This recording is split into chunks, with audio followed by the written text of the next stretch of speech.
Projet deuxième contact, commentaire supplémentaire. Bonjour à nouveau, merci d'être ici avec moi une fois de plus, j'espère que vous allez très bien aujourd'hui. Je suis Marie. Cette information peut être considérée comme de la science-fiction ou comme le spectateur le voit le mieux et je la poste uniquement à des fins de divertissement. Cependant, je prends mes informations très au sérieux et pour ceux qui ont des yeux pour voir.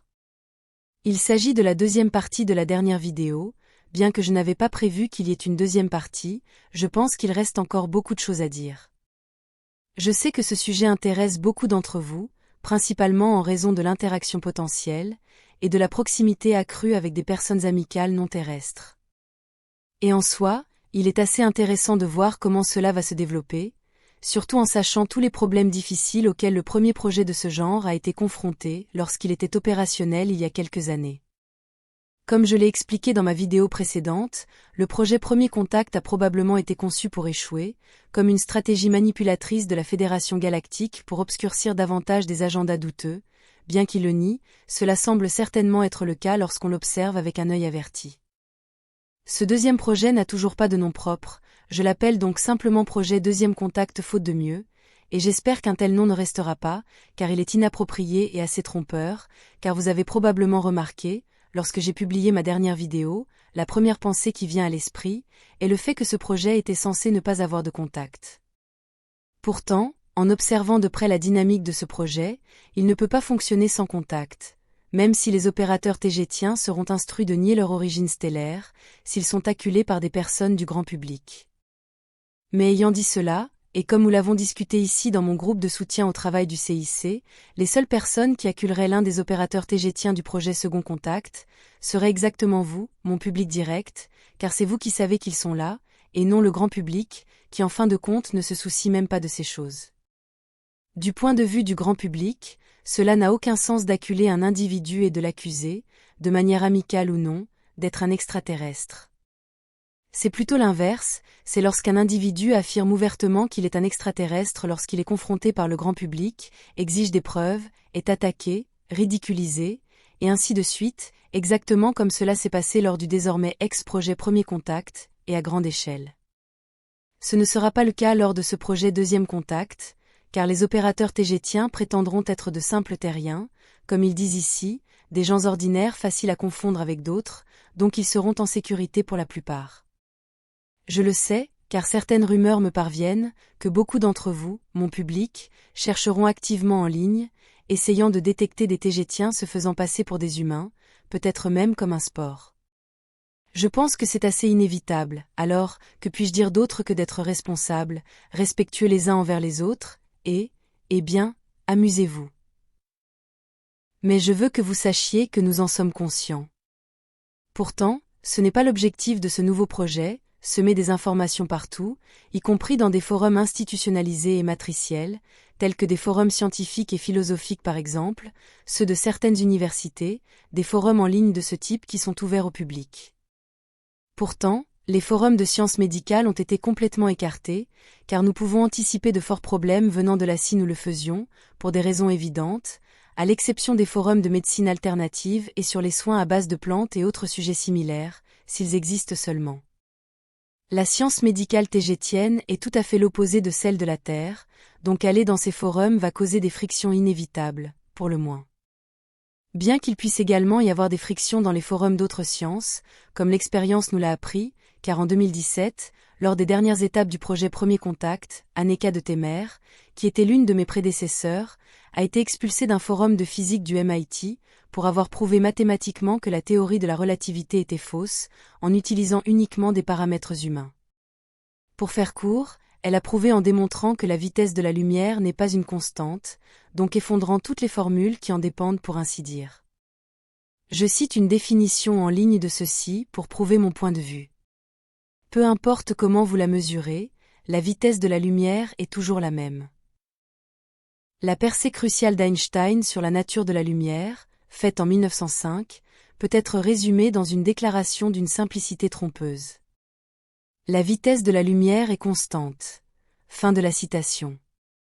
Pourtant, et en simplifiant les choses, dans la physique terrestre, l'espace peut se déformer, causant donc la lumière à prendre un temps plus court, ou plus long pour parcourir la même distance, par conséquent, et relativement parlant, pour tout but pratique d'un observateur dans un point externe fixe, la vitesse de la lumière a effectivement été affectée. Ensuite, il y a encore un autre gros problème, à affirmer que la vitesse de la lumière est une constante. Vous ne pouvez pas mesurer une vitesse comme telle, sans une unité de temps pour la comparer, je veux dire toute vitesse est dérivée du temps que quelque chose prend pour se déplacer entre les points A et B.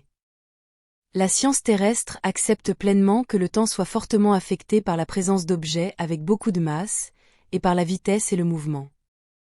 Et je ne parle pas des trous noirs et des situations dramatiquement vastes, car le temps est affecté de manière mesurable, simplement par les voyages spatiaux suborbitaux, prouvés ainsi par la science matricielle. Si le temps n'est pas une constante, comment la vitesse de la lumière peut-elle l'être si elle dépend directement du premier ? Je m'éloigne fortement du sujet de cette vidéo, mais c'est un exemple de ce que les opérateurs tégétiens devront affronter. Pourtant, nous savons qu'être conflictuel est inutile, donc les opérateurs seront instruits et formés pour laisser des gouttelettes d'informations, et ne pas essayer de changer l'opinion de quiconque ou imposer quoi que ce soit. Les tégétiens ne sont de toute façon pas conflictuels par nature, et la Fédération galactique interdit directement l'introduction de technologies supérieures à celles trouvées sur Terre de toute façon, comme expliqué en détail dans la tristement célèbre directive première. Là où les opérateurs tégétiens seront les plus actifs seront dans les endroits et forums orientés spirituellement, y compris les forums New Age. Et c'est tellement évident que je peux même le dire sans trop en dire. Maintenant, inévitablement, cette autre chose se produira, méfiez-vous des innombrables trolls et frimeurs qui voudront se faire passer pour un tégétien en ligne, car il y en aura beaucoup, souvenez-vous que s'ils disent qu'ils en sont un, alors automatiquement ils ne le sont pas, car les vrais ne prétendront pas une telle chose. Mais les imposteurs peuvent habilement vous faire croire qu'ils en sont un, exprès, juste pour rire, alors méfiez-vous de cela aussi. Ce que je veux dire ici est qu'il sera tout à fait inutile de partir à la chasse aux opérateurs tégétiens, car que vous le vouliez ou non, ils seront cachés sous plusieurs couches d'imposteurs, de désinformation, et de choses New Age matricielles. D'autant plus que leur objectif n'est pas de rester uniquement sur des forums et des endroits liés à mon groupe, ou qui en sont membres, y compris Robert et Goshia et leurs cercles sociaux. Pour ceux d'entre vous qui ne les connaissent pas, je fais référence à Robert de Desperando Enigma, en espagnol, et Goshia de Cosmic Agency et Agencia Cosmica, en anglais et en espagnol. Ce sont des chaînes YouTube, mais elles ont des réseaux sociaux qui leur sont attachés. Ils ont diffusé les informations de mon groupe, des années avant moi, leur objectif est de diversifier autant que possible les lieux en ligne où ils travailleront, dans le monde entier, et dans autant de langues que possible.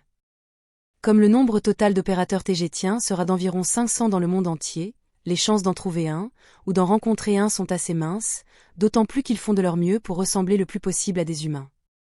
Tenez compte de cela avant de courir partout à leur recherche, car cela ne sera probablement qu'une perte de temps. Cependant, ayant dit cela, c'est dans les forums qui y sont liés, ont quelque chose à voir avec mon groupe, que la probabilité d'en trouver un est la plus élevée statistiquement parlant. Cependant les opérateurs eux-mêmes savent que ce sont les endroits où ils peuvent être le plus détectés. Comme je l'ai dit au début de cette vidéo, le contact et l'interaction sont inévitables. J'espère simplement que les opérateurs et leurs guides expérimentés seront assez sages pour ne pas commettre les mêmes erreurs que ceux du premier projet. Un autre point que je souhaite aborder est que nous sommes conscients de la similitude ou de la connexion apparente de notre groupe et de ses projets, avec les contrôleurs du plan terrestre visant à provoquer ou simuler une invasion extraterrestre. Nous savons que tout ce qui est extraterrestre est fortement promu et poussé sur le public pour conditionner leur mentalité le plus possible à accepter leur plan. Je dois déclarer ouvertement que nous n'avons rien à voir avec cela, ou avec eux, et c'est aussi l'une des raisons les plus importantes pour lesquelles les opérateurs tégétiens ne doivent pas dire ouvertement qu'ils ne sont pas de la Terre.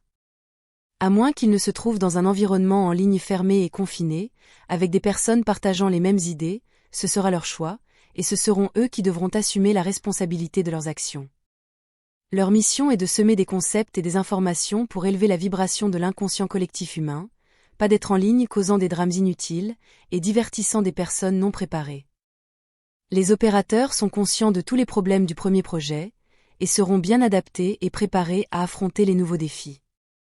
Merci à tous pour votre amour et votre soutien, vous n'avez aucune idée à quel point j'apprécie. J'envoie un gros câlin à chacun d'entre vous, mes amis là-bas. C'est tout pour aujourd'hui, comme toujours, merci d'avoir regardé ma vidéo, et d'avoir liké, partagé, et de vous être abonné pour davantage. Et j'espère vous voir ici la prochaine fois. Avec beaucoup d'amour, votre amie, Marie Soiroux.